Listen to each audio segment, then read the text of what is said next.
আসসালামু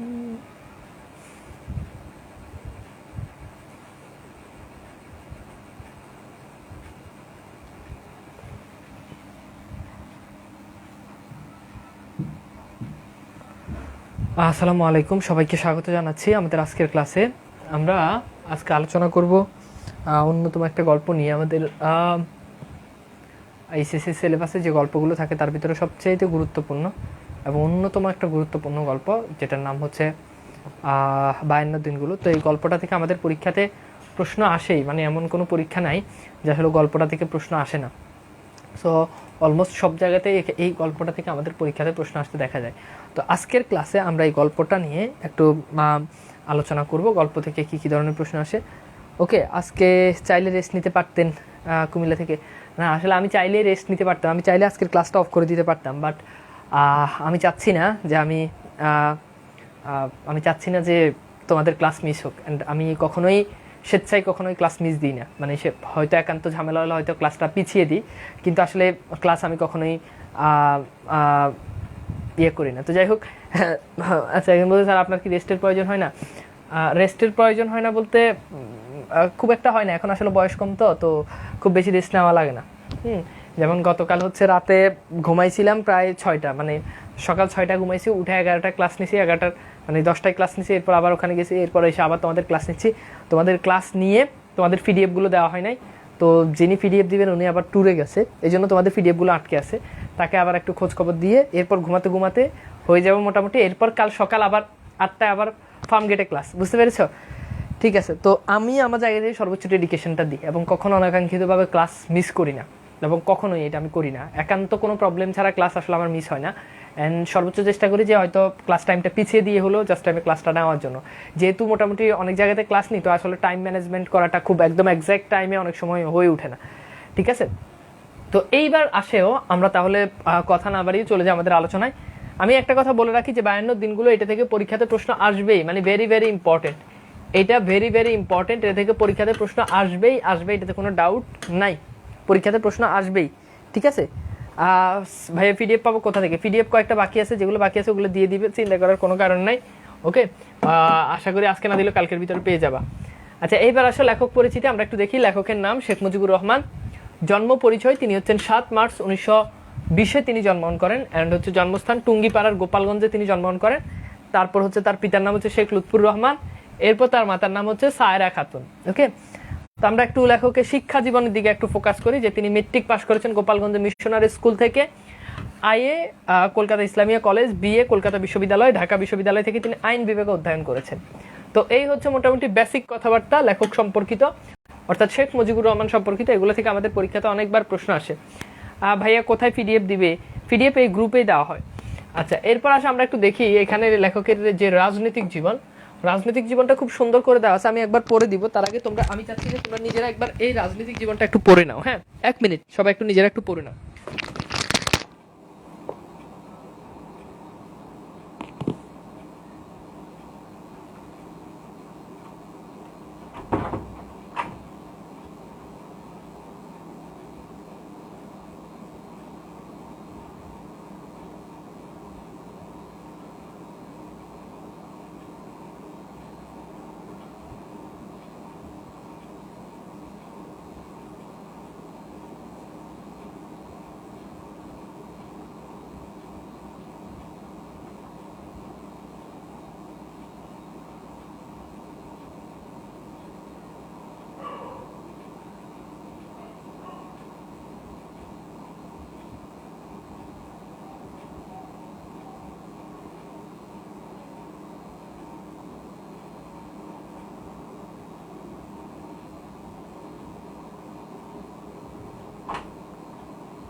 ওকে, so I hope সবার মোটামুটি এতটুকু পর্যন্ত একবার রিডিং করা শেষ।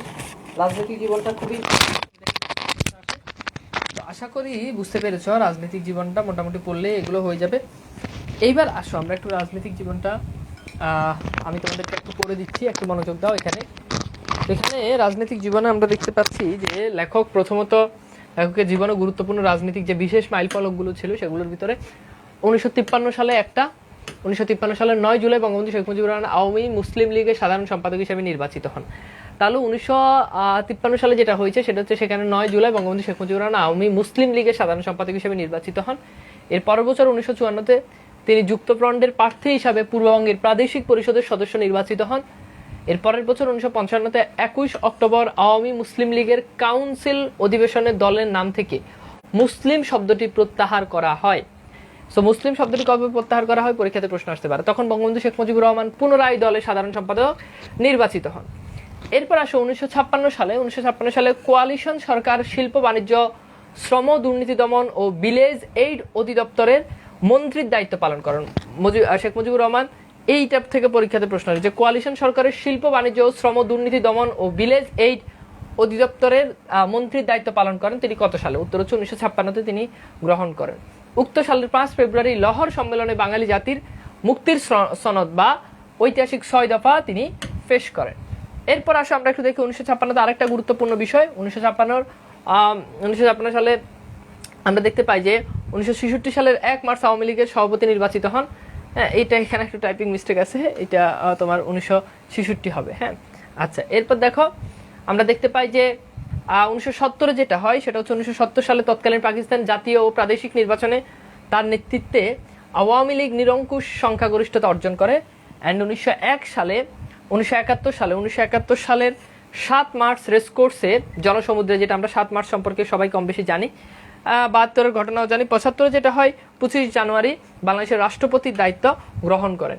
তো এই হচ্ছে লেখকের রাজনৈতিক জীবনের যে বিশেষ মাইল ফলকগুলো রয়েছে, যে গুরুত্বপূর্ণ যে সালগুলো রয়েছে সেই সালগুলো, এগুলো আমরা একটু দেখে নিব। এরপর আমরা একটু আসি, ভাই 6 দফা তো 1966-তে হয়।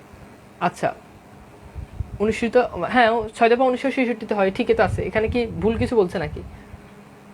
ঠিক আছে, আচ্ছা এবার আসো। আচ্ছা, এখানে একটু মিস্টেক থাকতে পারে শিটে, ইয়েতে। আচ্ছা, এবার আসো, এই স্লাইডটা সবচেয়ে বেশি ইম্পর্টেন্ট। এই স্লাইডটা থেকে পরীক্ষাতে বেশি প্রশ্ন আসে, ভেরি ভেরি ইম্পর্টেন্ট। সাহিত্যকর্মের ভিতরে রয়েছে অসমাপ্ত আত্মজীবনী, আমার কিছু কথা, কারাগারের রোজনামা, আমার দেখা নয়াচিন। এই 4টা গ্রন্থের নাম অবশ্যই তোমাকে মনে রাখতেই হবে, অবশ্যই তোমাকে মনে রাখতে হবে। তো সাহিত্যকর্মগুলো মনে রাখার কৌশল: কারাগারের রোজনামা চাই বসে অসমাপ্ত আত্মজীবনী লিখে আমার দেখা নয়াচিনে আমার কিছু কথা বলতে হবে।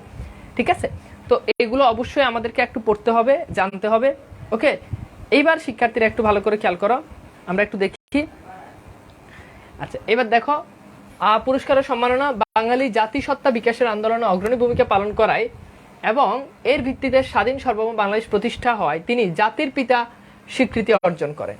এরপর দেখো 1969 সালের 23 ফেব্রুয়ারি রেসকোর্স ময়দানে তিনি ছাত্র জনতার সংবর্ধনার সমাবেশে কেন্দ্রীয় ছাত্র সংগ্রাম পরিষদ কর্তৃক বঙ্গবন্ধু উপাধি লাভ করেন। বঙ্গবন্ধু উপাধি কবে লাভ করেন? 1969 সালের 23 ফেব্রুয়ারি।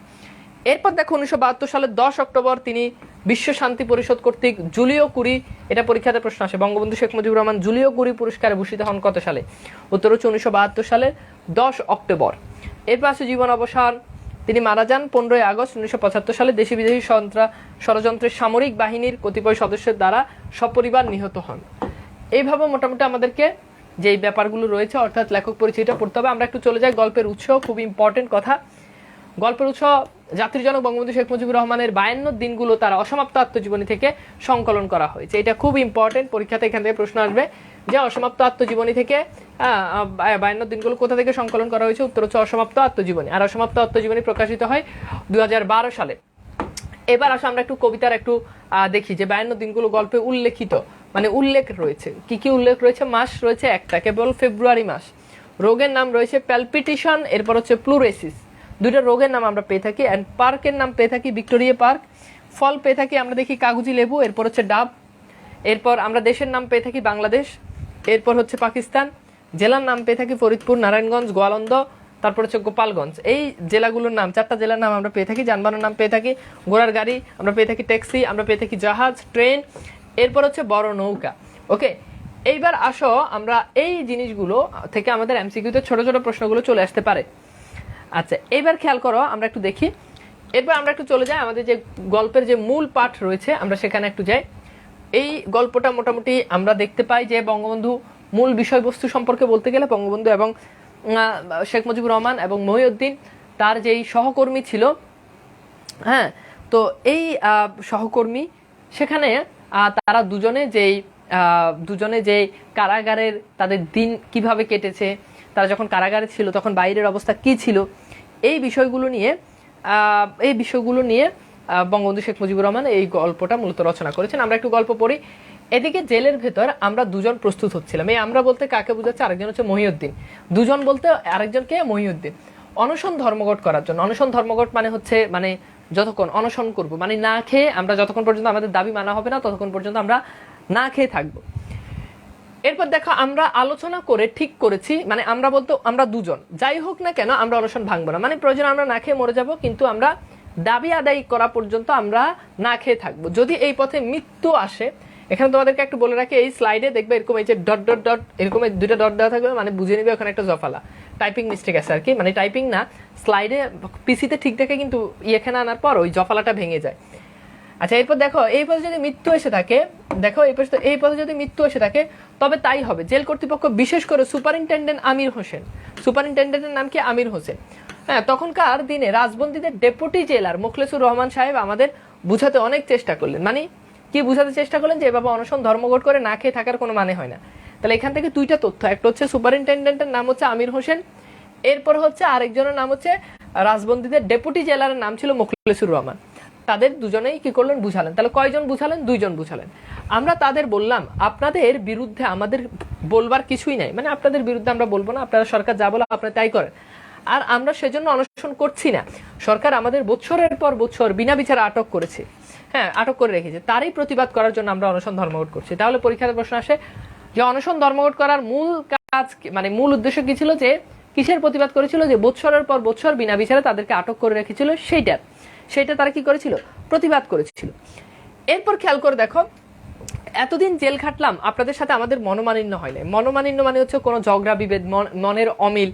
হ্যাঁ, আপনাদের এতদিন আমরা জেলে ছিলাম, আপনারা আপনাদের কাজ করেছেন, আমরা আমাদের কাজ করেছি, কখনো আপনাদের সাথে মনোমালিন্য হয় নাই। কারণ আমরা জানি সরকারের হুকুমেই আপনারা চলতে হয়, মানে আপনারা যেহেতু সরকারের চাকরি করেন, কাজে আপনাদেরকে সরকারের হুকুমে চলতে হয়। মোখলেসুর রহমান সাহেব খুবই অমায়িক, ভদ্র, শিক্ষিত ছিলেন এবং তিনি খুব লেখাপড়া করতেন। তাহলে মোখলেসুর রহমান সাহেব সম্পর্কে অনেকগুলো ইনফরমেশন, তিনি খুব অমায়িক ছিলেন, ভদ্র ছিলেন, শিক্ষিত ছিলেন এবং খুব লেখাপড়া কে করতেন? উত্তর হচ্ছে মোখলেসুর রহমান। সো আমরা একটু দেখি এই পার্ট থেকে কি কি প্রশ্ন আসতে পারে, যে কে খুব অমায়িক ছিলেন। পরীক্ষাতে প্রশ্ন আসতে পারে যে মহিউদ্দিন আহমেদ, মোখলেসুর রহমান, আমির হোসেন, খান সাহেব, উসমান আলী। কি হবে বলো তো?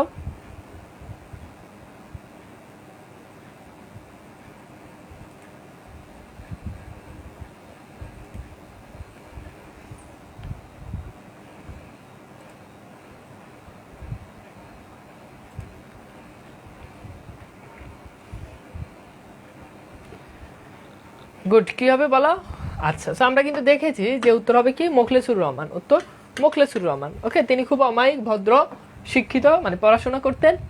আচ্ছা, এরপর আসো আমরা একটু দেখি, এরপরের পার্টে যাই। দেখো এরপর বলা হচ্ছে যে 15ই ফেব্রুয়ারি তারিখে সকালবেলা আমাদের জেল গেটে নিয়ে আসা হলো। খুবই ইম্পর্টেন্ট তথ্য যে কত তারিখে তাদেরকে জেল গেটে নিয়ে আসা হলো। উত্তর হচ্ছে 15ই ফেব্রুয়ারি তারিখে তাদেরকে জেল গেটে নিয়ে আসা হলো। এই কথা বলে, কোন কথা বলে? যে আমার সাথে আলোচনা করে অনশন ধর্মঘটের ব্যাপার নিয়ে, মানে বলেছে যে জেল গেটে নিয়ে আসছে, বলছে যে আপনাদের সাথে আলোচনা করবে, অনশন ধর্মঘট করার মানে করতেছেন, এই জন্য আপনাদের অনশন, আপনাদের দাবিগুলো কি সেগুলো পূরণ করা হবে। ওকে, এইবার খেয়াল করে দেখো ভাই, অমায়িক মানে কি? অমায়িক মানে হচ্ছে যে খুবই বিনয়, হ্যাঁ ওই টাইপ আর কি। মানুষ বলে না যে ছেলেটা খুবই অমায়িক, মানে খুব নম্র, ভদ্র, একটা পজিটিভ ওয়ার্ড। ওকে, আচ্ছা, এরপর দেখো মানে অমায়িক মানে হচ্ছে কঠিনের বিপরীত শব্দ অমায়িক হয় আর কি, নিষ্ঠুর, কঠিন, ক্রুয়েল। এরপর দেখো একটু পরেই মহিউদ্দিনকে নিয়ে আসা হলো, এই যে এখানে মহিউদ্দিনের কথা, একটু পরে মহিউদ্দিনকে নিয়ে আসা হলে একই কথা বলে, মানে বলছে যে অনশন ধর্মঘটের ব্যাপারে কথা বলবে, এই বলে। কয়েক মিনিট পর আমরা মালপত্র, কাপড় চোপড় ও বিছানা নিয়ে জমাদার সাহেব হাজির হলেন। তাহলে তাদের যেই বিছানাপত্র সবকিছু নিয়ে জমাদার সাহেব হাজির হলেন। বললাম ব্যাপার কি? কর্তৃপক্ষ বললেন আপনাদের অন্য জেলে পাঠানোর হুকুম আছে। তার মানে যেই জেল আছে, মহিউদ্দিন এবং শেখ মুজিবুর রহমানকে দুজনকে অন্য জেলে পাঠিয়ে দিবে। এখানে জিজ্ঞেস করলাম কোন জেলে? কেউ কিছু বললেন না, মানে কোন জেলে পাঠাবেন এটা কেউ কিছু বলতেছে না। কোন জেলে যাবে সেটা তো বলবে, বাট সেটা কেউ কিছু বলতেছে না। হ্যাঁ, একজন বলছে ভাই মুখস্থের বিষয় বইটা কিছু লেখা নাই। আচ্ছা, এবার আসো, এদিকে আর্মফোর্ড আইবি অফিসারও প্রস্তুত হয়ে এসেছে। খবর চাপা থাকে না, মানে কোন খবর, এই যে আমাদেরকে কোন জেলে নিবে সেই খবর। একজন আমাকে বলে দিল ফরিদপুর জেলে, মানে একজন এসে বলে দিল যে আপনাদেরকে ফরিদপুর জেলে নিয়ে যাওয়া হবে, দুজনকে এই জেলে পাঠানো হচ্ছে। তখন 9টা বাজে, 11টায় নারায়ণগঞ্জ থেকে জাহাজ ছাড়ে। এটা খুব ইম্পর্টেন্ট যে নারায়ণগঞ্জ থেকে কয়টায় জাহাজ ছাড়ে, উত্তর হচ্ছে 11টায়। সেই জাহাজে আমাদেরকে ধরতে হবে। আমি দেরি করতে শুরু করলাম, কারণ তা না হলে কেউই জানবে না আমাদের কোথায় পাঠাচ্ছে। মানে যদি এভাবে হুটহাট করে যদি পাঠিয়ে দেয়, যদি এভাবে হুটহাট করে যদি ফরিদপুরে পাঠিয়ে দেয়, তাহলে মানুষজন জানতে পারবে না যে মহিউদ্দিন শেখ মুজিবুর রহমানকে কোন জেলে পাঠানো হচ্ছে। এজন্য তারা কি করছে, শেখ মুজিবুর রহমান আস্তে আস্তে দেরি করতে লাগলেন। এরপর বলছে প্রথমে আমরা বইগুলো এক এক করে মেলতে শুরু করলাম, তারপর কাপড়গুলো, মানে বইও মেলা শুরু করছে, গোছানোর কথা কিন্তু উল্টা তারা মেলা শুরু করতেছে। হিসাব নিকেশ কত টাকা খরচ হয়েছে, কত টাকা আছে, মানে হিসাব নিকেশ মিলাচ্ছে। দেরি করতে করতে 10টা বাজিয়ে দিলাম। দেরি করতে করতে কয়টা বাজালো, 10টা। তার মানে ঢাকা থেকে এবার নারায়ণগঞ্জ যেতে হবে মাত্র 1 ঘন্টার ভিতরে। এরপর খেয়াল করে দেখো, রওনা করতে করতে আরো আধা ঘন্টা, তার মানে আর আছে হাতে মাত্র 30 মিনিট। ঢাকা থেকে 30 মিনিট এখন তাদেরকে নারায়ণগঞ্জ যেতে হবে। এরপর দেখা পুলিশের সুবেদার ও গোয়েন্দা কর্মচারী তাড়াতাড়ি করছিল। সুবেদার পাকিস্তানি হওয়ার সময় গোপালগঞ্জে ছিলেন এবং সে একজন বেলুচি ভদ্রলোক। তাহলে মানে বেলুচির যারা ইয়ে করে, বেলুচি স্থানে যারা বাস করে পাকিস্তানে, তাদেরকে বলে বেলুচি। হ্যাঁ, তো এখন এখানে ওই যে পাকিস্তানের নাগরিক বোঝাচ্ছে আর কি। তো যখন সুবেদার পাকিস্তান হওয়ার সময় তিনি গোপালগঞ্জে ছিলেন, তার মানে কে ছিলেন, সুবেদার। তিনি মূলত বেলুচি ভদ্রলোক এবং তিনি পাকিস্তান হওয়ার সময় তিনি গোপালগঞ্জে ছিলেন। এইবার আসো 15ই ফেব্রুয়ারি তারিখে, 15ই ফেব্রুয়ারি আর কাকে জেলগেটে আনা হয়েছিল? 15ই ফেব্রুয়ারি আর কাকে জেলগেটে আনা হয়েছিল? মহিউদ্দিনকে, শামসুদ্দিনকে, আমির হোসেনকে, খান সাহেব ওসমান আলীকে। কি হবে বলো তো?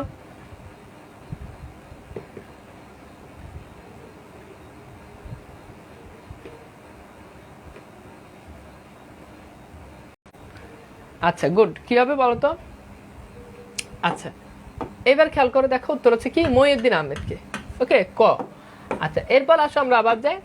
এবার বলা হচ্ছে আমাকে খুবই ভালোবাসতো। কে বাসতো? ওই যে সুবেদার, এবং শ্রদ্ধা করতো। দেখো প্রত্যেকটা জিনিস থেকে প্রশ্ন আসবে যে কে শেখ মুজিবুর রহমানকে খুব ভালোবাসতো এবং শ্রদ্ধা করতো। আমাকে দেখে বলে বসলো, ইয়া ক্যা বাত হয় আপ জেলখানা মে, মানে আপনার জেলখানাতে কেন? আমি বললাম কিসমত, মানে আমার ভাগ্যে আছে। আর কিছুই বললাম না। আমাদের জন্য বন্ধ ঘোড়ার গাড়ি আনা হলো, গাড়ির ভেতরে জানালা উঠিয়ে এবং দরজার কপাট বন্ধ করে দিল।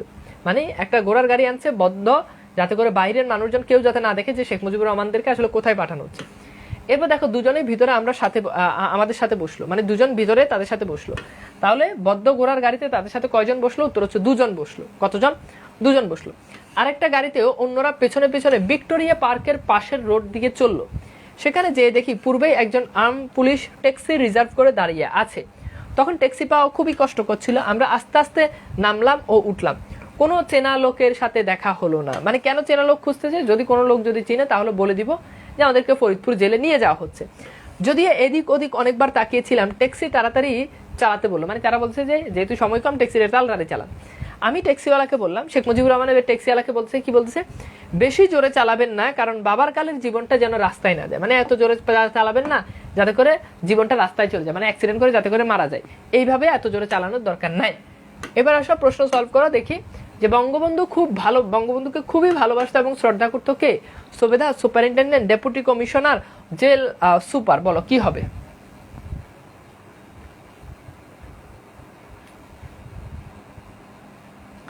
গুড, সবার আগে উত্তর করেছে চৈতি, উত্তর করেছে এ। চৈতি উত্তর করেছে, হাবিবা রিপা উত্তর করেছে এ, অর্থাৎ ক। গুড, সুবেদার। ঠিক আছে, সুবেদার। আচ্ছা তার মানে এখানে কি হবে? উত্তর হবে সুবেদার। আচ্ছা এরপর আমরা একটু দেখি। এরপর বলা হচ্ছে হ্যাঁ, আমরা পৌঁছে খবর পেলাম জাহাজ ছেড়ে চলে গেছে। এখন উপায়? মানে যেইটা শেখ মুজিবুর রহমান চাইছে যাতে করে জাহাজটা ধরতে না পারে, এই জন্য দেরি করা লাগলো। ইতোমধ্যে জাহাজ ছেড়ে চলে গিয়েছে। কোথায় আমাদের নিয়ে যাবে? এখন আমরা কোথায় থাকবো? রাত 1টায় আরেকটা জাহাজ ছাড়বে। মানে প্রথম জাহাজ কয়টায় ছাড়ে বলো? 11টায়, প্রথমটার কথা উল্লেখ আছে। এরপরটা ছাড়া 1টায়। এরপর দেখো আমাদের নারায়ণগঞ্জের থানায় নিয়ে যাওয়া হলো। যেহেতু নারায়ণগঞ্জ থেকে জাহাজ ছাড়ে, আর এই জন্য তাদেরকে নারায়ণগঞ্জ থানায় নিয়ে যাওয়া হলো। উপরওয়ালাদের টেলিফোন করলো এবং হুকুম নিল থানায় রাখতে। মানে উপরওয়ালা যারা আছে, যারা উপর মহলে, তাদেরকে বলছে থানায় রাখা যাবে কিনা। আমাদের পুলিশ ব্যারাকে একটা ঘরে নিয়ে যাওয়া হলো। পুলিশ ব্যারাক মানে হচ্ছে যেখানে পুলিশরা যেখানে অবস্থান করে, পুলিশদের ঘাঁটি যেখানে, পুলিশরা যেখানে থাকে। রাত 11টায় আমরা আসলাম। 11টায় বাস ছাড়া, মানে ছাড়ার কথা, কিন্তু 11টায় তারা আসছে। জাহাজ ঘাটেই ছিল, আমরা উঠে পড়লাম। মানে যেটা 1টায় যে গাড়িটা থাকবে, 1টায় যে জাহাজটা ছাড়বে সেটা। জাহাজ না ছাড়া পর্যন্ত সহকর্মীরা অপেক্ষা করলো। রাত 1টার সকলের কাছ থেকে বিদায় নিলাম, মানে যখন একটা মানে রাত 1টা যখন বাজছে তখনই সবার কাছ থেকে বিদায় নিলাম। বললাম জীবন আর দেখা নাও হতে পারে, সকলে যেন আমাকে ক্ষমা করে দেন, দুঃখ আমার নাই, একদিন মরতেই হবে।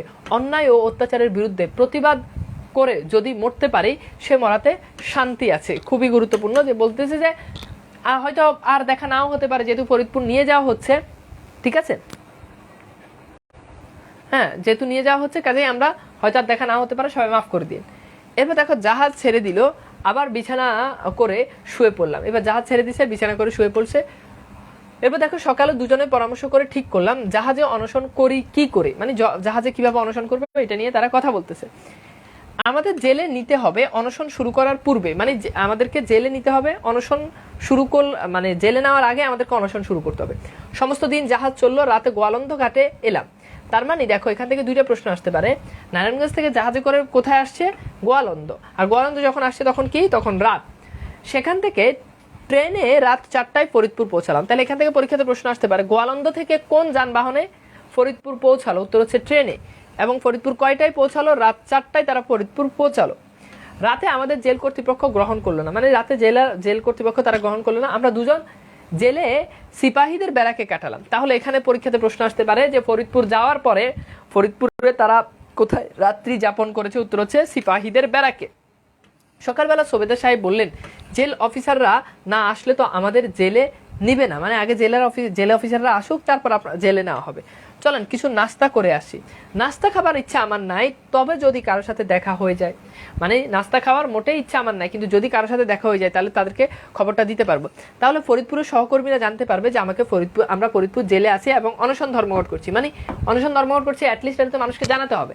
তো শেখ মুজিবুর রহমান নাস্তা খাওয়ার ইচ্ছা নাই, কিন্তু তিনি নাস্তা খেতে বের হয়েছেন যাতে করে কাউকে অন্তত তিনি দেখতে পান। হ্যাঁ আচ্ছা, সহসয় মানে কি? মানে তাড়াতাড়ি আর কি, দ্রুত। ওকে আচ্ছা ভাইয়া আপনি ভাত কয় প্লেট খান? ভাইয়া আপনার আরো একটু মোটা হওয়া লাগবে, রুগী লাগে। মানে আমি পড়াইতেছি, হ্যাঁ আমার রুগী লাগে না কি লাগে? আমি কি বিয়ে করতে গেছি যে আমি সুস্বাস্থ্যের অধিকারী? ওকে, স্বাস্থ্য দিয়ে কি সবকিছু হয়? মোটা মানুষ চলতে পারে না, ফিরতে পারে না, কিছু না, চিকন মানুষ সবকিছু করতে পারে, ঠিক আছে। আচ্ছা এবার আসো এটা একটু সলভ করো, যে বঙ্গবন্ধুকে ঢাকা থেকে নারায়ণগঞ্জে নেওয়া হয়েছিল কিসে করে? খুব ইম্পর্টেন্ট, বঙ্গবন্ধুকে ঢাকা থেকে নারায়ণগঞ্জ ঘোড়ার গাড়ি, নৌকায়, জাহাজ, ট্যাক্সি, বলো কি হবে?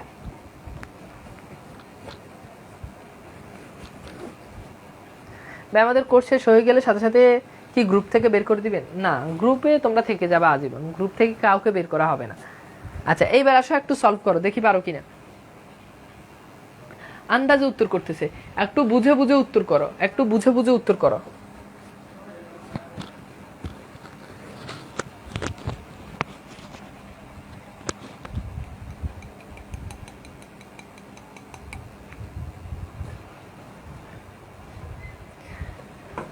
দেখো এখানে একটু ভালো করে খেয়াল করো, এখানে ভালো করে খেয়াল করলে দেখবা যে এই যে দেখো প্রথমত হচ্ছে ট্রেন রাত 4টায় ফরিদপুর পৌঁছালো, তার মানে নারায়ণগঞ্জ থেকে ফরিদপুর আসছে ট্রেনে। খুব ভালো করে বুঝো, নারায়ণগঞ্জ থেকে ফরিদপুর আসছে ট্রেনে, নারায়ণগঞ্জ থেকে ফরিদপুর কোথায় আসছে? ট্রেনে। এখন আমাদের বলা হচ্ছে ঢাকা থেকে। এখন দেখো খুব ভালো করে খেয়াল করো, ঢাকা থেকে নারায়ণগঞ্জ আসছে কি? নারায়ণগঞ্জ ঢাকা থেকে নারায়ণগঞ্জ আসছে ট্যাক্সিতে, ঠিক আছে। এরপর দেখো, এরপর নারায়ণগঞ্জ থেকে আবার যে আমাদের যে ইয়েতে গিয়েছে, মানে নারায়ণগঞ্জ থেকে ওখানে যে গোয়ালন্দ পর্যন্ত, সেটা আবার আমাদের ছিল জাহাজে। ওকে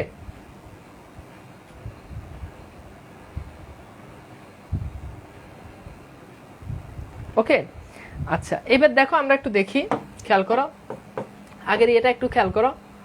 দেখো এই যে প্রথমত আমাদের জন্য বদ্ধ ঘোড়ার গাড়ি আনা হলো, গাড়ির ভিতরে জানালা উঠিয়ে দরজা কপাট বন্ধ করে দিল দুজন। এবার দেখো আরেকটা গাড়িতে পিছনে পিছনে করে ইয়ে করতেছে, সেখান থেকে দেখি একজন আমপুর ট্যাক্সি রিজার্ভ করে দাঁড়িয়ে আছেন। এই যে দেখো ট্যাক্সি রিজার্ভ করে দাঁড়িয়ে আছেন। তখন ট্যাক্সি পাওয়া খুবই কষ্ট করছিল, আমরা আস্তে আস্তে নামলাম এবং উঠলাম, কোনো চেনা মানুষের সাথে দেখা হলো না, যদিও এদিক ওদিক অনেকবার তাকিয়েছিলাম। ট্যাক্সি তাড়াতাড়ি চলতে বললো, আমি ট্যাক্সিওয়ালাকে বললাম বেশি জোরে চালাবেন না, কারণ বাবার কালে জীবনটা যেন রাস্তায় না যায়। আচ্ছা এরপর দেখো, হ্যাঁ আমরা পৌঁছে খবর পেলাম জাহাজ ছেড়ে চলে গেছে। এখন উপায় কোথায় আমাদের নিয়ে যাওয়া হবে?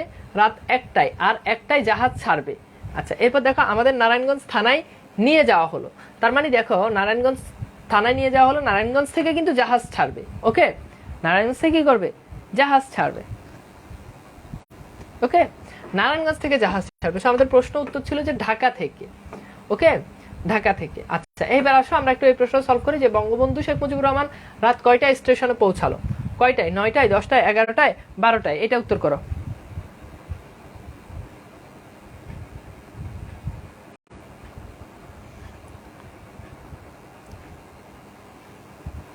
বলো, উত্তর করো দ্রুত দ্রুত। ওকে, গুড, উত্তর হচ্ছে 11টায়। উত্তর কি হবে বলো তো? উত্তর হবে 11টায়। উত্তর 11টায়। আচ্ছা, এরপর আসো দেখো আমরা একটু এটা দেখি যে বঙ্গবন্ধু শেখ মুজিবুর রহমানের মতে কোন মৃত্যুতে শান্তি আছে? নীরব সাধনায়, অন্যায়ের বিরুদ্ধে প্রতিবাদে, স্বাধীনতা যুদ্ধে, সংগ্রামশীলতায়? বলো কি হবে এটার উত্তর?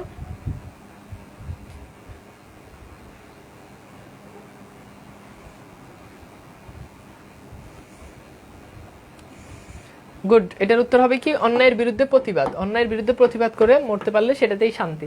উত্তর হবে খ। আচ্ছা, এরপর দেখো আমরা আবার চলে যাই। এরপর বলা হচ্ছে যে দেখো, এর বলছে আমরা জেল গেটে এসে দেখি জেলার সাহেব, ডেপুটি জেলার সাহেব এসে গেছেন। তাহলে জেল গেটে এসে তারা কাকে দেখেছেন? 1 নাম্বার জেলার সাহেব, আরেকজন হচ্ছে ডেপুটি জেলার সাহেব। আমাদের তাড়াতাড়ি ভেতরে নিয়ে যেতে বললেন। তারা পূর্বে খবর পেয়েছেন, জায়গাও ঠিক করে রেখেছেন, তবে রাজবন্দীদের সাথে নয়, অন্য জায়গায়। মানে যারা জেলখানায় যারা থাকে, রাজবন্দী যারা থাকে তাদের সাথে নয়, শেখ মুজিব এবং মহিউদ্দিনকে অন্য জায়গাতে নিয়ে গিয়েছেন। আমরা তাড়াতাড়ি ঔষধ খেলাম পেট পরিষ্কার করার জন্য, কারণ তারা অনশন ধর্মঘট করবে, এই জন্য আগেই তারা পেট পরিষ্কার করে নিয়েছে ওষুধ খেয়ে। তারপর অনশন ধর্মঘট করলাম। 2 দিনের পর অবস্থা খারাপ হলে আমাদের হাসপাতালে নিয়ে যাওয়া হলো। তার মানে 2 দিন যখন অনশন করছে তখন 2 দিন পর তাদেরকে হাসপাতালে নিয়ে যাওয়া হয়েছে। এরপর দেখো আমাদের দুজনের শরীর খারাপ। হ্যাঁ, শরীর খারাপ। মহিউদ্দিন ভুগছেন প্লুরেসিস রোগে। তার মানে মহিউদ্দিনও কোন রোগ ছিল? উত্তর হচ্ছে প্লুরেসিস। আমি ভুগছি নানা রোগে, মানে আমার নির্দিষ্ট কোনো একটা রোগ নেই। এরপর দেখো 4 দিন পর আমাদের নাক দিয়ে জোর করে খাওয়াতে শুরু করলো, মানে যখন তারা অনশন ধর্মঘট করছে, যখন তারা খাচ্ছে না। এখন খেয়াল করে দেখো, যখন তারা খাচ্ছে। আচ্ছা ভাইয়া, একটু বাদ পড়েছে, বাদ পড়ার তো কথা না, বাদ পড়াটা কথা না। আচ্ছা, হতে পারে, তোমরা একটু মিলাই নিও। এরপর দেখো মানে যখন তারা খাচ্ছে না তখন হচ্ছে নাক দিয়ে জোর করে 5 দিয়ে তাদেরকে খাওয়ানো শুরু করছে। মহাবিপদ। নাকের ভেতর দিয়ে নল পেটের মধ্যে পর্যন্ত দেয়, তারপর নলের মুখে একটা কাপের মতো লাগিয়ে দেয়। হ্যাঁ, একটা ছিদ্র থাকে, মানে এভাবে এই নলটা এভাবে ডিরেক্টলি একদম মুখ থেকে এরকম কাপের মতো দেওয়া থাকে, এখানে এইটাকে একেবারে পেট পর্যন্ত দিয়ে দেয়, এভাবে খাওয়াতে থাকে। তারপর দেখো সে কাপের মধ্যে দুধের মতো পাতলা করে খাবার তৈরি করে পেটের ভিতর ঢেলে দেয়। এদের কথা হলো মরতে দেব না, মানে তোমাদেরকে কি করবো না? মরতে দেব না। আচ্ছা আচ্ছা, এবার খেয়াল করো। ওকে, এরপর দেখো। আচ্ছা, এরপর খেয়াল করে দেখো, আমরা একটু দেখি। জেল গেটে এসে কাকে দেখলেন? আমির হোসেন খান সাহেব, মহিউদ্দিন, ডেপুটি জেলার। এখানে ডেপুটি জেলার হবে, এটা বানানটা ইয়ে আছে, ডেপুটি জেলার। একটু ট্রাই করো, দেখো পারো কিনা এটা। যে একটু বাদ পড়ছে। আচ্ছা, এখন বাদ পড়লো তো আমি তো এটা এখন স্লাইডে আনতে পারবো না। তোমরা একটু দেখে নিও যে এটা বাদ পড়ছে।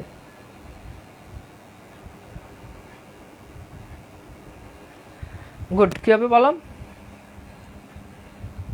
কি হবে? ডি হবে, ডি, অর্থাৎ ডেপুটি জেলার। ওকে, কি হবে বলো? ডেপুটি জেলার। আচ্ছা, গুড, ভেরি গুড, সবাই উত্তর করতেছে। গুড। শাহজাহান, মার্জিয়া রহমান, ফারিহা জান্নাত, সিফাত হোসেন, দারুণ। আচ্ছা, এরপর দেখো যখন নাক দিয়ে যখন খাওয়াচ্ছে তখন কি হচ্ছে? আমার নাকে একটা ব্যারাম ছিল। ব্যারাম মানে হচ্ছে রোগ। তো শেখ মুজিবুর রহমানের নাকে একটা প্রবলেম ছিল, মানে রোগ ছিল। 2-3 বার দেবার পরে ঘা হয়ে গেছে। মানে এভাবে যখন নাক দিয়ে, নাক তো এমনিতেই নরম, ভিতরে যখন নল ঢুকানো হয় তখন এমনিতেই তো ঘা হয়ে যাবে। রক্ত আসে আর যন্ত্রণা পায়, মানে রক্ত আসে আর ভীষণ যন্ত্রণা হয়, মানে নাকে দিয়ে রক্ত চলে আসে। আমরা আপত্তি করতে লাগলাম, মানে আমরা বলতেছি যে খাওয়ানো লাগবে না। জেল কর্তৃপক্ষ শুনছে না, খুব কষ্ট হচ্ছে, আমরা দুজন নাকের ভেতরে ঘা হয়ে গেছে। আর হ্যাঁ, তারা হ্যান্ডকাপ পরানো লোকজন নিয়ে আসে, মানে একদম হ্যান্ডকাপ পরানো লোকজন নিয়ে আসে, যাতে করে হ্যাঁ বাধা দিলেই হ্যান্ডকাপ পরিয়ে জোর করে ধরে খাওয়াবে। মানে হ্যান্ডকাপ নিয়ে আসে লোকজন, যদি বাধা দেয় তাহলে জোর করে তাদেরকে খাওয়াবে। আমাদের শরীর খুব দুর্বল হয়ে পড়েছে। 5 ও 6 দিন পর বিছানা থেকে উঠার শক্তি হারিয়ে ফেলে। সেখান থেকে পরীক্ষাতে প্রশ্ন আসবে, কয়দিন পর তারা বিছানা থেকে উঠার শক্তি হারিয়ে ফেলেছে? উত্তর হচ্ছে 5 ও 6 দিন পর। এরপর দেখো আমরা ইচ্ছা করে কাগজি লেবুর রস দিয়ে লবণ পানি খেতাম। ইচ্ছা করে তারা কাগজি লেবুর রস দিয়ে লবণ পানি খেত, কারণ এর মধ্যে কোনো ফুড ভ্যালু নাই। আমাদের ওজন কমতে ছিল, মানে এটা করার কারণে তাদের আস্তে আস্তে ওজন কমতে ছিল। এটার ভিতরে এগুলো যখন খাই তখন এমনিতে ফুড ভ্যালু কম থাকে। এরপর দেখো নাকের মধ্য দিয়ে খাওয়ার সময় নলটা একটু এদিক ওদিক হলে আর উপায় থাকবে না। মানে এই যে নাকের মতো একটা নরম জায়গায় যখন এরকম নলটা যখন দেয়, নলটা যদি একটু এদিক ওদিক হয় তাহলে তখন নাকের অবস্থাটা কি হবে সেটাই। এরপর দেখো সিভিল সার্জন সাহেব, ডাক্তার সাহেব ও জেল কর্তৃপক্ষ আমাদেরকে কোনো অসুবিধা না হয় তার চেষ্টা করছিলেন। বারবার সিভিল সার্জন সাহেব অনশন করতে নিষেধ করছিলেন। তারপর হচ্ছে আমরা ও মহিউদ্দিনের শরীর অতিশয় দুর্বল হয়ে পড়েছে, মানে আমার আর মহিউদ্দিনের শরীর খুবই দুর্বল হয়ে পড়েছে, এখন আর বিছনা থেকে ওঠার শক্তি নাই, আমার হার্টের অবস্থা খারাপ হয়ে পড়েছে বুঝতে পারলাম, মানে হার্টের অবস্থা। এরপর হচ্ছে প্যালপিটেশন হচ্ছে ভীষণভাবে, হ্যাঁ নিঃশ্বাস ফেলতে কষ্ট হচ্ছে। ভাবলাম আর বেশি দিন নাই, একজন কয়েদিকে দিয়ে গোপনে কয়েক টুকরা কাগজ আনালাম, মানে কয়েদি হচ্ছে যারা ওখানে থাকে তাদেরকে দিয়ে শেখ মুজিবুর রহমান কয়েক টুকরা কাগজ আনলো। যদিও হাত কাঁপে তথাপি ছোট ছোট করে 4টা চিঠি লিখলাম। তাহলে কয়টা চিঠি? 4টা চিঠি শেখ মুজিবুর রহমান লিখলো।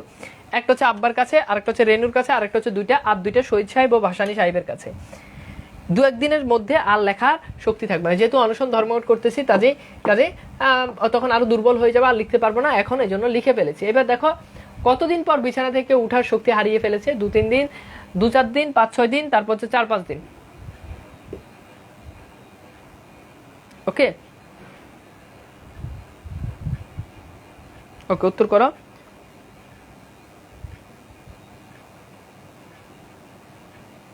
আচ্ছা, প্যালপিটেশন কি? যে হার্টবিট ধুপ ধুপ ধুপ ধুপ ধুপ, বুঝছো? উচ্চ মাত্রায় যে হার্টবিট সেটাকে বলা হয়। গুড, এটার উত্তরটা কি? অনেকে বলছে বি, অনেকে বলছে সি, রাকিব বলছে, তাজ বলছে, মিদুল বলছে, সাদিয়া বলছে, মার্জিয়া রহমান। দেখো তো, একটু ট্রাই করে দেখো তো। এই যে দেখো এখানে বলতেছে কি, দেখো এই যে এই জায়গাটাতে তোমরা যদি দেখো, এই যে 5-6 দিন পর বিছানা থেকে উঠার শক্তি হারিয়ে ফেলেছি, তার মানে কি হবে বলো? 5 ও 6 হবে। তার মানে কি হবে বলো? 5 ও 6 হবে। তো এখানে দেখো তো কি, 5 ও 6, এই যে দেখো 5 ও 6, ঠিক আছে? ওকে, আচ্ছা এইবার আসো। আচ্ছা, এরপর খেয়াল করে দেখো, 21শে ফেব্রুয়ারি আমরা উদ্বেগ উৎকণ্ঠা নিয়ে দিন কাটালাম। রাতে সিপাহীরা ডিউটিতে এসে হ্যাঁ খবর দিল ঢাকায় ভীষণ গোলমাল হয়েছে, মানে ঢাকার অবস্থা খুবই খারাপ, সেটার কথাই বলেছে। ওকে, এরপর দেখো কয়েকজন লোক গুলি খেয়ে মারা গেছে, রেডিও খবর। তারপর দেখো ফরিদপুরে হরতাল হয়েছে, ছাত্রছাত্রীরা শোভাযাত্রা করে জেল গেটে এসেছিল, তারা বিভিন্ন স্লোগান দিচ্ছিল। ছাত্রছাত্রীরা কি স্লোগান দিচ্ছিল? রাষ্ট্রভাষা বাংলা চাই, বাঙালিদের শোষণ করা চলবে না, শেখ মুজিবুর রহমানের মুক্তি চাই, আরো অনেক স্লোগান। আমার খুব খারাপ লাগলো, কারণ ফরিদপুর আমার জেলা, মহিউদ্দিন মানে এখানে তখন যে গোপালগঞ্জ, বর্তমান গোপালগঞ্জ, এটা কিন্তু তখন ফরিদপুর ছিল। তো বলতেছে যে শেখ মুজিবুর রহমান তার নামে স্লোগান দিচ্ছে, এটা তার কাছে খারাপ লাগতেছে। কারণ কি? মহিউদ্দিনের নামে কোনো স্লোগান দিচ্ছে না কেন? শুধু রাজবন্দীদের মুক্তি চাই বললেই তো হতো। হ্যাঁ, রাতে যখন ঢাকার খবর পেলাম, হ্যাঁ তখন ভীষণ চিন্তা যুক্ত হয়ে পড়লাম, কত লোক মারা গেছে, হ্যাঁ বলা কষ্টকর। তবে অনেক লোক গুলি খেয়ে মারা গেছে শুনেছি, দুজনের পাশাপাশি বিছানায় শুয়ে, মানে মহিউদ্দিন আর শেখ মুজিবুর রহমান শুয়ে। ডাক্তার সাহেব আমাদের নাড়াচাড়া করতে নিষেধ করেছেন, কিন্তু উত্তেজনায় উঠে বসলাম। কেন উত্তেজনায় উঠে বসলাম? কারণ আসলে দেশের পরিবেশ পরিস্থিতি নিয়ে সন্ধিহান ছিল, একদম পরিবেশ পরিস্থিতি নিয়ে তারা খুবই চিন্তিত ছিল, এই জন্য উত্তেজনায় তারা উঠে বসে পড়েছে দুজনে। এইবার আসে প্রশ্ন সলভ করে যে বঙ্গবন্ধু শেখ মুজিবুর রহমান এর মতে স্লোগান কেমন হওয়া উচিত? রাজবন্দীদের মুক্তি চাই, জয় বাংলা, শেখ মুজিবের মুক্তি চাই, রাষ্ট্রভাষা বাংলা চাই, বলো কি হবে?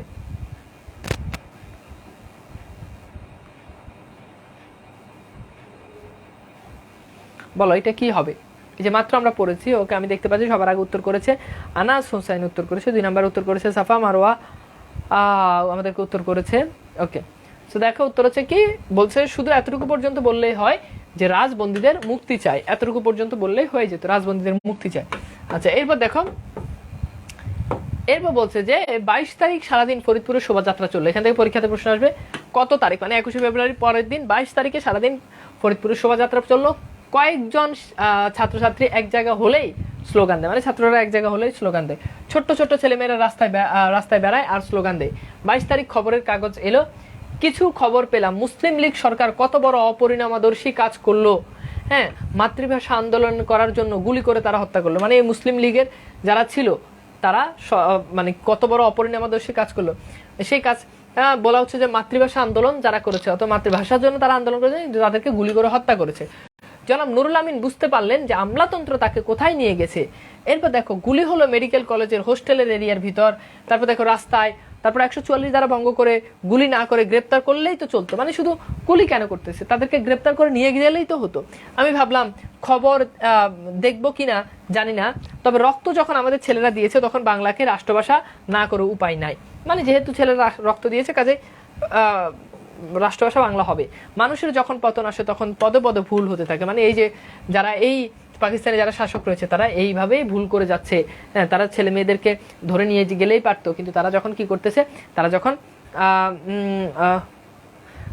যখন আচ্ছা একজন বলছে আগের প্রশ্নতে ইয়া হলো না কেন, আগের প্রশ্নতে এখানে তো বলে দেওয়াই আছে, কবিতার লাইন ভালো করে পড়লে তো আর এটা ইয়া করা লাগে না, এই যে শুধু রাজবন্দীদের মুক্তি চাই বললেই তো হতো।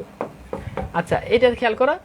এরপর আমরা একটু এই প্রশ্ন, এরপর দেখি খবরের কাগজ দেখলাম মাওলানা আব্দুর রশিদ তর্ক বাগিশ, ML খয়রাত হোসেন, ML খান সাহেব ওসমান আলী, MLA হ্যাঁ এবং আবুল হোসেন ও খন্দকার মোস্তাক আহমদ সহ শত শত ছাত্র ও কর্মীদেরকে গ্রেপ্তার করেছে। দু একদিন পরে দেখলাম কয়েকজন প্রফেসর মাওলানা ভাসানী, শামসুল হক সাহেব ও বহু আওয়ামী লীগ নেতা ও কর্মীকে গ্রেপ্তার করেছে। নারায়ণগঞ্জে খান সাহেব ওসমান আলীর বাড়ির ভেতরে ঢুকে ভীষণ মারপিট করেছে। তাহলে কার বাড়ির ভিতরে ঢুকে মারপিট করেছে? খান সাহেব ওসমান আলীর বাড়ির ভিতরে ঢুকে। বৃদ্ধ খান সাহেব ও তার ছেলে মেয়ের উপর অকথ্য অত্যাচার করেছে। কার উপর অত্যাচার করেছে? বৃদ্ধ খান সাহেব ও তার ছেলে মেয়েদের উপর। এরপর দেখো সমস্ত ঢাকা ও নারায়ণগঞ্জ এক ত্রাসের রাজত্ব সৃষ্টি করেছে। আওয়ামী লীগের কোনো কর্মী বোধহয় আর বাইরে নেই, মানে সবাইকে ধরে ধরে জেলে নিয়ে যাচ্ছে। এরপর খেয়াল করে দেখো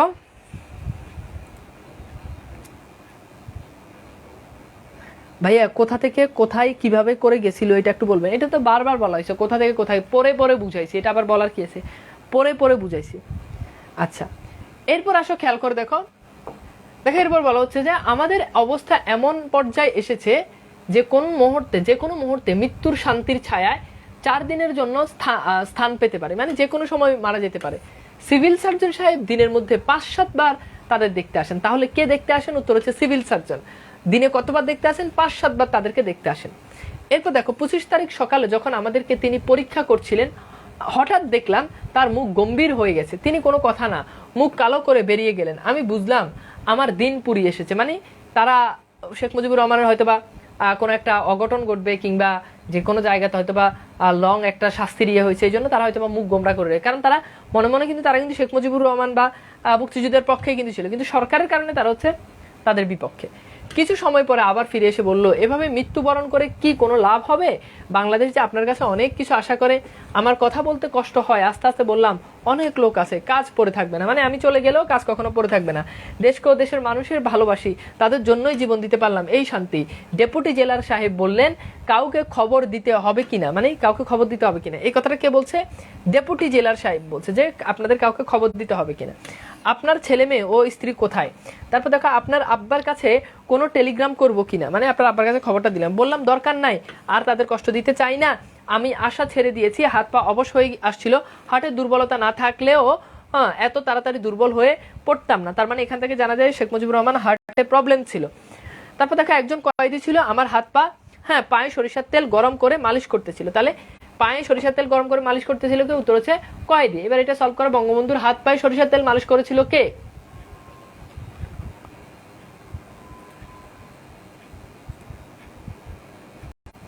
দ্রুত এই প্রশ্নের উত্তর করো যে বঙ্গবন্ধুর হাত পায়ে সরিষার তেল মালিশ করে দিয়েছিল কে?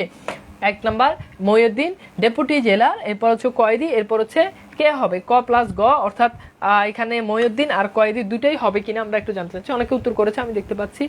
আর রাশেদ খান উত্তর করেছে, ফেরদৌস রহমান উত্তর করেছে, তানবিনা উত্তর করেছে, সাদাত মহসিন উত্তর করেছে। আচ্ছা, সো এটার উত্তর কি হবে বলতো? একজন কয়েদি, অর্থাৎ সি নাম্বারটা এখানে রাইট অ্যান্সার। সি নাম্বারটা হচ্ছে রাইট অ্যান্সার। ওকে, তো আমাদের রাইট অ্যান্সার হচ্ছে কি? কয়েদি। রাইট অ্যান্সার কয়েদি। ওকে, আচ্ছা এরপর দেখো মহিউদ্দিনের অবস্থা ভালো না, কারণ প্লুরেসিস আবার আক্রমণ করে বসেছে। যে রোগটা আছে ওই রোগটা আবার এসেছে। এরপর দেখো আমার চিঠি 4খানা একজন কর্মচারীকে ডেকে তার কাছে দিয়ে বললাম, আমার মৃত্যুর পরে চিঠি 4খানা ফরিদপুরে এক আত্মীয়ের কাছে পৌঁছে দিতে হবে। তাহলে এই পৌঁছে দিতে হবে, এটা কার কাছে? কাকে তিনি বলেছেন? একজন কর্মচারীকে। এখানে কিন্তু কনফিউশন তৈরি হবে যে কয়েদি, কর্মচারী, অনেকগুলো অপশন দিবে।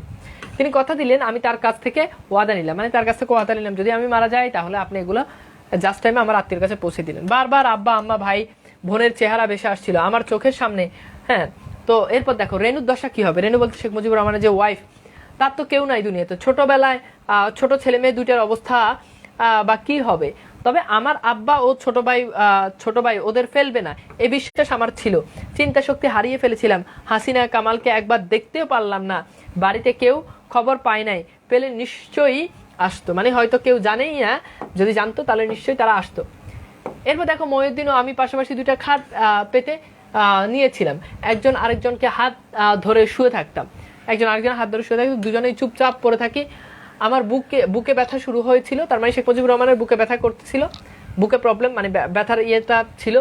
এরপর দেখো সিভিল সার্জন সাহেব কোনো সময় অসময় ছিল না, আসতেন, দেখছেন, চলে যাচ্ছেন। তার মানে কে বারবার আসতেন সময় অসময়? সিভিল সার্জন সাহেব। 27 তারিখ দিনের বেলায় আমার অবস্থা আরো খারাপ হয়ে পড়লো, বোধহয় আর 2-1 দিন বাঁচতে পারি। 27 তারিখ রাত 8টার সময় আমরা দুজন চুপচাপ শুয়ে আছি, কারো সাথে কারো কথা বলার ইচ্ছা নাই, শক্তিও নাই। দুজনে শুয়ে শুয়ে কয়েদির সাহায্যে অজু করে খোদার কাছে মাপ চেয়ে নিয়েছি। দরজা খুলে বাইরে থেকে ডেপুটি জেলার এসে আমাদের কাছে বললেন, আপনাকে যদি মুক্তি দেওয়া হয় তবে খাবেন তো? এই কথাটা কে বলেছে? ডেপুটি জেলার সাহেব বলেছে। বললাম মুক্তি দিলে খাবো, না দিলে খাবো না, তবে আমার লাশ মুক্তি পেয়ে যাবে, মানে যদি মুক্তি দিয়ে খাবো, নাহলে আমার লাশই মুক্তি পেয়ে যাবে। কত তারিখ লেখকের অবস্থা আরো খারাপ হয়ে পড়লো? 26 তারিখ, 27 তারিখ, 28 তারিখ, 29 তারিখ, বলো উত্তর করো। ওকে, বলো কি হবে? গুড, উত্তর করেছে বি হবে। ওকে, গুড, ভেরি গুড। তবে দেখো 27 তারিখ লেখকের অবস্থা আরো খারাপ হয়ে গিয়েছিল, 27 তারিখ অবস্থা আরো খারাপ হয়ে গিয়েছিল। আচ্ছা, এরপর খেয়াল করো, এরপর বলেছে যে ডাক্তার সাহেব এবং আরো কয়েকজন কর্মচারী এসে গেছে, যে দেখলাম ডেপুটি জেলার সাহেব বললেন আমি পড়ে শুনাই, মানে তাদের যে মানে জামিনের যে কার্ড আছে সেটা এসে গেছে, তো বললেন আমি পড়ে শুনে, আপনার মুক্তির অর্ডার এসেছে, রেডিওগ্রামে এবং জেলা ম্যাজিস্ট্রেট সাহেবের অফিস থেকে অর্ডার এসেছে, 2টা অর্ডার পেয়েছি। তিনি পড়ে শোনালেন, আমি বিশ্বাস করতে চাইলাম না, যে মুক্তি এসে হয়তো তিনি আমার অনশন ভাঙানোর জন্য বলেছেন, ঠিক আছে। আচ্ছা, এবার দেখো মহিউদ্দিন শুয়ে শুয়ে অর্ডারটা দেখলে এবং যে তোমার অর্ডার এসেছে, মানে মহিউদ্দিন পড়ছে, এরপর বলছে তোমার অর্ডার এসেছে, এরপর শেখ মুজিবুর রহমান সেটা বিশ্বাস করলেন। আমাকে মাথায় হাত বুলিয়ে দিতে লাগলেন। ডেপুটি জেলার সাহেব বললেন, আমাকে অবিশ্বাস করার কিছু নেই, মানে এটা তো ডেপুটি জেলার সাহেব প্রথম বলছে, আমাকে অবিশ্বাস করার কিছু নেই, কারণ আমার কোনো স্বার্থ নাই, আপনার মুক্তির আদেশ সত্যি এসেছে। ডাক্তার সাহেব ডাবের পানি আনিয়েছেন, তাহলে ডাবের পানি কে আনিয়েছেন? ডাক্তার সাহেব। মহিউদ্দিন দুজন ধরে বসিয়ে দিলেন। সে আমাকে বলল, তোমাকে ডাবের পানি আমি খাইয়ে দিব। 2 চামচ ডাবের পানি দিয়ে মহিউদ্দিন আর অনশন ভাঙিয়ে দিল। তার মানে ডাবের পানি কে খাইয়ে দিল? মহিউদ্দিন। কয় চামচ দিয়ে? 2 চামচ দিয়ে যে অনশনটা কি করলো? ভাঙিয়ে দিল। এরপর খেয়াল করে দেখো, এরপর বলা হচ্ছে যে সকাল 10টার দিকে খবর পেলাম আব্বা এসেছেন, মানে শেখ মুজিবুর রহমানের বাবা তাকে নিতে এসেছেন। জেল গেটে আমাকে নিয়ে যাওয়া সম্ভব নয়, তাই কর্তৃপক্ষ তাকে ভেতরে নিয়ে আসলেন। তাকে দেখেই আব্বার চোখে পানি এসে গেছে। আব্বার সহ্য শক্তি খুব বেশি। এখান থেকে পরীক্ষার প্রশ্ন আসতে পারে যে এই প্রবন্ধে বা এই গল্পে কার সহ্য শক্তি সবচেয়ে বেশি? উত্তর হচ্ছে শেখ মুজিবুর রহমান। কোনো মতো চোখের পানি মুছে ফেললেন। হ্যাঁ, কাছে বসে আমার খোদা, এখানে মেবি কোনো একটা ইয়ে হয়েছে, কাছে বসে আমার খোদা ভরসা, এখানে মেবি কোনো একটা টাইপিং মিস্টেক হয়েছে, তোমরা একটু বইয়ের সাথে একটু দেখে না। সিভিল সার্জন সাহেব বলেছেন, তোমাকে নিয়ে যেতে হলে লিখে দিতে হবে যে আমার দায়িত্বে নিয়ে যাচ্ছি। আব্বা আমাকে সান্ত্বনা দিলেন এবং বললেন তিনি খবর পেয়েছেন মহিউদ্দিনও মুক্তি পাবে, মানে দুজন এতদিন ধরে একসাথে ছিলেন, বললেন যে চিন্তা করার কোনো কারণে মহিউদ্দিনও মুক্তি পাবে, তবে একসাথে ছাড়বে না, মানে দুজনকে একসাথে ছাড়বে না, একদিন পর ছাড়বে। পরদিন আব্বা আমাকে নিতে আসলে অনেক লোক জেল গেটে হাজির। আমাকে এখানে তো ইয়ে হয়েছে, এটা কি জানি একটা ইংরেজি ইয়ে ছিল, স্ট্রেচার মেবি, মানে ইয়েতে একটু মিলাই নিও, ইয়েগুলো ভেঙে গেছে, ফন্টগুলো ভেঙে গেছে, কিছু কিছু ফন্ট। জেল গেটে নিয়ে যাওয়া হলো এবং গেটের বাইরে রেখে দিল, যদি কিছু হয় বাইরে গিয়ে হোক, এই তাদের ধারণা। আচ্ছা, এরপর আসে আমরা একটু দেখি যে প্রশ্ন সলভ করো। বঙ্গবন্ধু শেখ মুজিবুর রহমানের মুক্তির কতদিন পর মহিউদ্দিন আহমেদকে মুক্তি দেওয়া হবে? 1 দিন, 2 দিন, 3 দিন, 4 দিন, বলো কি হবে?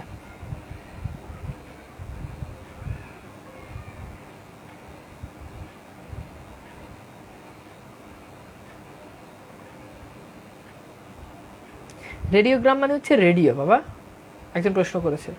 আচ্ছা, গুড। সো দেখো, এইভাবে কিন্তু প্রত্যেকটা লাইন থেকে কিন্তু পরীক্ষাতে প্রশ্ন আসতে পারে, প্রত্যেকটা লাইন থেকে। এখন দেখো, অনেকে বলছে ক ক, বাবা একটু পড়তে হবে, মানে খেয়াল করতে হবে, আন্দাজে উত্তর করলে হবে না, আন্দাজে উত্তর করলে হবে না। এখানে খেয়াল করে দেখো, মহিউদ্দিন মুক্তি পাবে, তবে একসাথে না, 1 দিন পরে ছাড়বে, ঠিক আছে, তার মানে 1 দিন পরে। ওকে, বুঝতে পেরেছ? সো যারা আন্দাজে এক উত্তর করছে তাদের উত্তর সঠিক। সত্তর কি হবে বলো তো? এক, এই যে দেখো একদিন পরে কিভাবে মুক্তি পাবে। আচ্ছা এরপর দেখো, খেয়াল করে দেখো, 5 দিন পর বাড়ি পৌঁছালাম। তার মানে দেখো 5 দিন পর, মাঝখানে 5 দিন চলে গেলে শেখ মুজিবুর রহমান বাড়ি পৌঁছেছে। তারপর দেখো মাকে তো বোঝানো কষ্টকর। হাসু তা আমার গলা ধরে প্রথমেই বলল, আব্বা রাষ্ট্র বাঁচা বাংলা চাই, রাজবন্দীদের মুক্তি চাই। 21শে ফেব্রুয়ারি ওরা ঢাকায় ছিল, ওই যে ঢাকায় যে পোলাপাইন স্লোগান দিছে ওগুলো তাদের মুখস্থ হয়ে যা শুনেছো তাই বলে চলেছে। কামাল আমার কাছে আসলো না, মানে কামাল একটু দূরে দূরে থাকে, তবে আমার দিকে চেয়ে রইল। আমি খুব দুর্বল, বিছানায় শুয়ে পড়লাম। গতকাল রেনু ও মা ঢাকা থেকে বাড়ি এসে আমার প্রতীক্ষায় দিন কাটাচ্ছিল। এক এক করে সকলে যখন আমার কামরা থেকে বিদায় নিল, মানে অনেকেই তাদের সাথে দেখা, শেখ মুজিবুর রহমানের সাথে দেখা করতে আসছে, সবাই যখন রুম থেকে বিদায় নিছে তখন রেনু কেঁদে ফেললো এবং বলল, তোমার চিঠি পেয়ে আমি বুঝেছিলাম তুমি কিছু একটা করে ফেলবা। আমি তোমাকে দেখার জন্য ব্যস্ত হয়ে, এখানে দেবার হবে না দেখার হবে, দেখার জন্য ব্যস্ত হয়ে পড়েছিলাম।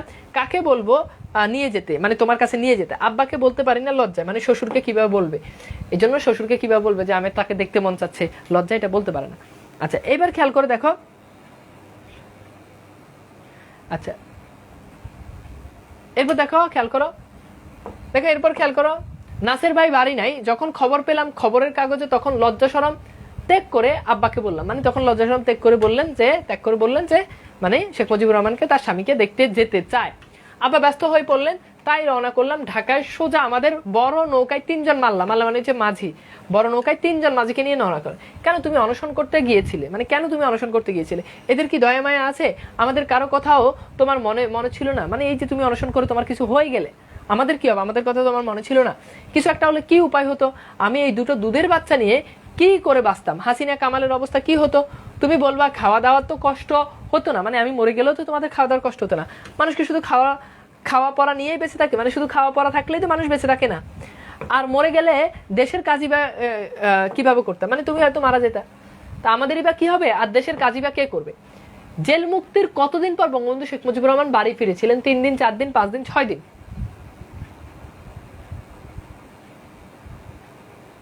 দ্রুত উত্তর করো।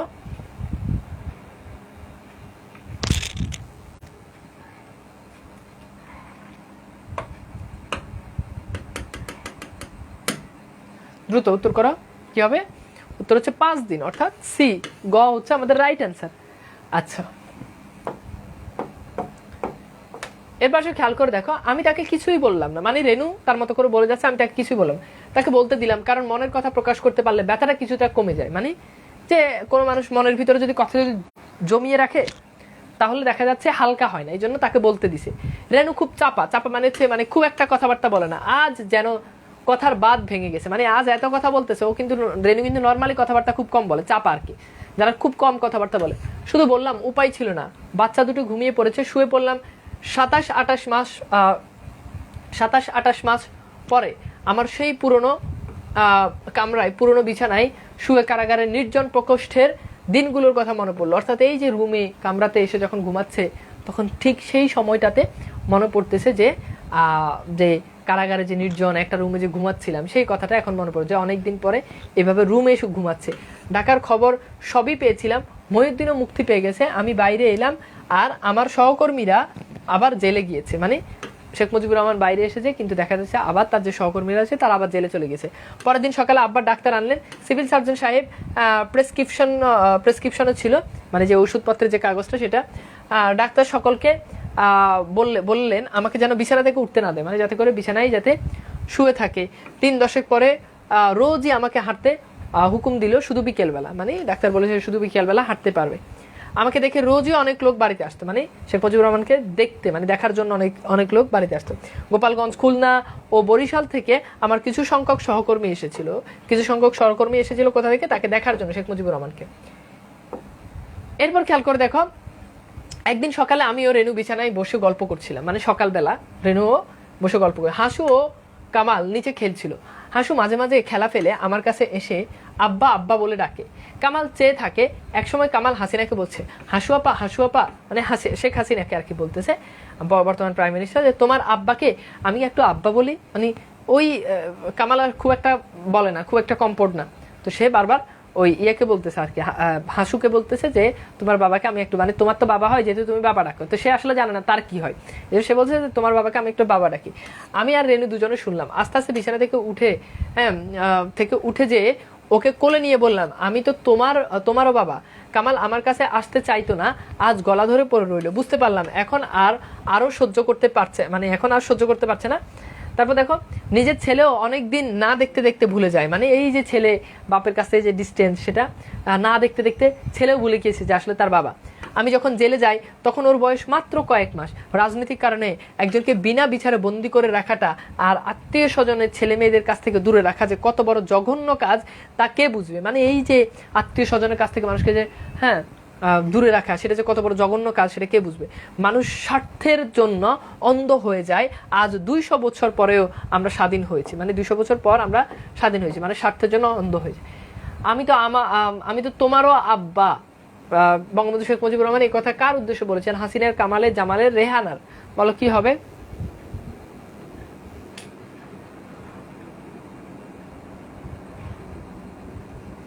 বলো, আমি তো তোমারও আব্বা। গুড, এটা কি হবে বলো তো? এটা কিন্তু বোর্ড পরীক্ষা অনেক আসছিল, যে উত্তর হচ্ছে কামালকে উদ্দেশ্য করে বলেছে, কামালকে উদ্দেশ্য করে বলেছে। এরপর খেয়াল করে দেখো, সামান্য হলেও কিছু আন্দোলন করেছি স্বাধীনতার জন্য, ভাগ্যের নিষ্ঠুর, এটা ভাগ্যের হবে, ভাগ্যের নিষ্ঠুর পরিহাস, আজ আমাকে ও আমার সহকর্মীদের বছরের পর বছর জেল খাটতে হচ্ছে, আরো কতকাল খাটতে হয় কেই বা জানে।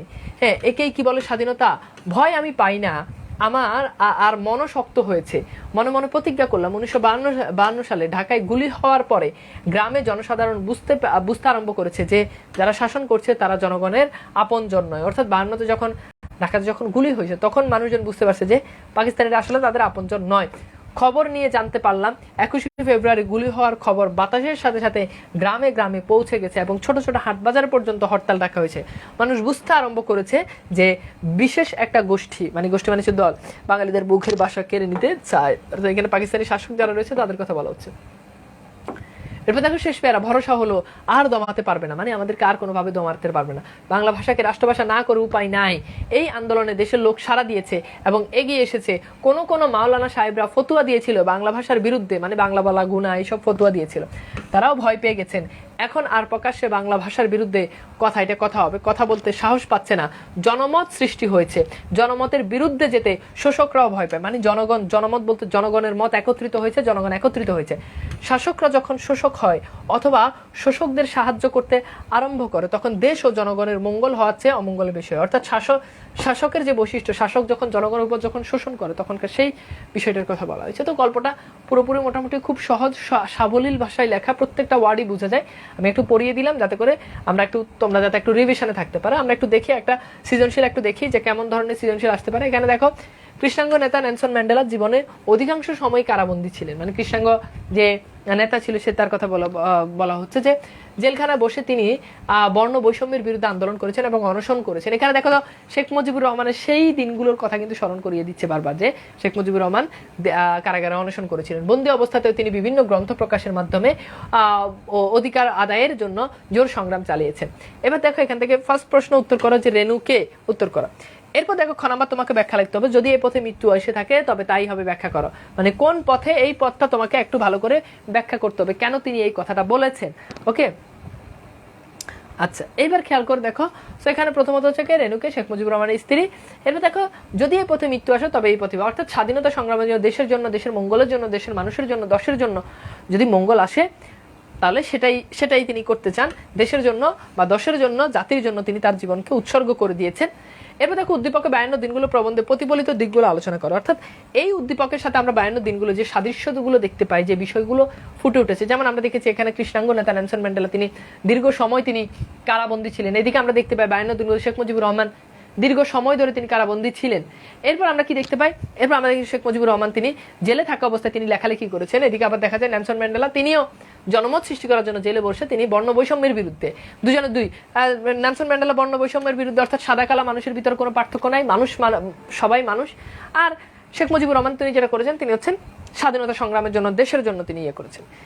এরপর দেখো, এরপর নেলসন ম্যান্ডেলা আন্দোলন ছিল বর্ণবাদের বিরুদ্ধে, আর 52 দিনগুলো রচনা শেখ মুজিবুর রহমানের আন্দোলন ছিল জাতিসত্তার পক্ষে, উক্তিটি যথার্থ কিনা, যেটা আমরা ইতোমধ্যে দেখেছি যে দুজন, নেলসন ম্যান্ডেলা দেখা যায় বর্ণবাদের বিরুদ্ধে, আর তিনি হচ্ছেন জাতিসত্তার বিরুদ্ধে। একটা জাতিকে স্বনির্ভর হতে হবে, একটা জাতিকে নিজের স্বাধীনতা অর্জন করতে হবে, একটা জাতিকে নিজের ভাষা অর্জন করতে হবে, সেই বিষয়টা নিয়ে তিনি এখানে লিখেছেন। তো সেই বিষয়গুলো, সেই পয়েন্টগুলো সুন্দর করে করে আমাদেরকে এই পয়েন্টে এসে ব্যাখ্যা করতে হবে। এইভাবে আমাদের মোটামুটি সৃজনশীলগুলো আমাদেরকে লিখতে হবে, এভাবে উদ্দীপক আসবে এবং সৃজনশীলগুলো লিখতে হবে। বাকিটা তোমাদেরকে আবার বলতেছি, তোমরা সবাই পাঞ্জেরি লেকচার যে কোনো একটা গাইড কিনে তোমরা অবশ্যই সেই গাইডটা থেকে সৃজনশীলগুলো প্র্যাকটিস করো, এবং সেখানে অনেকগুলো সৃজনশীল দেওয়া থাকে। ওকে, সো আজকের ক্লাসটা মোটামুটি ছোটই ছিল, কবিতা আমাদের গল্পটাও খুব বেশি বড় না। আশা করি মোটামুটি তোমাদের কাছে ভালো লেগেছে। এটা মূলত আত্মচরিত একটা গল্প বলা যেতে পারে। হ্যাঁ, তো যাই হোক, সবাই ভালো থাকবা, সুন্দর সুস্থ থাকবা। ওকে, তো কারো কিছু বলা থাকলে বলতে পারো। ওকে, ঠিক আছে, আল্লাহ হাফেজ, ভালো থাকবে, আল্লাহ হাফেজ।